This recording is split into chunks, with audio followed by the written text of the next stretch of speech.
À peine le temps de constater et de commencer à réparer les dégâts de la tempête Céline qu'il faut déjà se préparer à l'arrivée de Ciarán. À Talmont-Saint-Hilaire, cette entreprise ostréicole doit faire face à des dégâts matériels conséquents. Environ 10 000 poches d'élevage se sont également éparpillées avec la montée des eaux. On en a pour 3 jours de nettoyage et puis jeudi il lance encore un gros coup de vent, donc on essaie de tout sécuriser avant que ça revienne, puisque ça va être au niveau du vent 3 fois pire par rapport à ce qu'on a eu. La prochaine tempête, prévue dans la nuit de mercredi à jeudi, s'annonce en effet plus violente avec des vents beaucoup plus soutenus. Sur l'île de Noirmoutier, secteur en Vendée le plus touché par Céline, on se prépare à y faire face.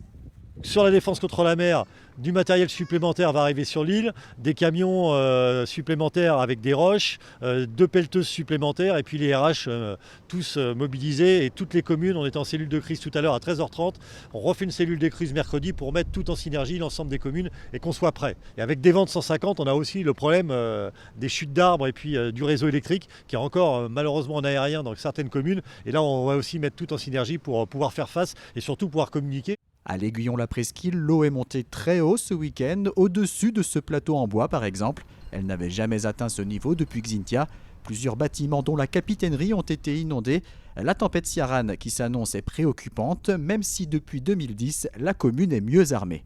Depuis Xynthia, à l'Aiguillon-la-Presqu'île, on a développé ce qu'on appelle le plan communal de sauvegarde. C'est un plan qui imagine tous les cas possibles de tempêtes ou d'événements particulièrement dangereux. Et ce sont des procédures sur lesquelles on s'entraîne. Nous sommes très acculturés, on s'entraîne tous les hivers et même les étés d'ailleurs, pour pouvoir justement être prêt et avoir le sang-froid nécessaire le jour où ça vient, même si sang-froid ou pas, on a toujours une inquiétude.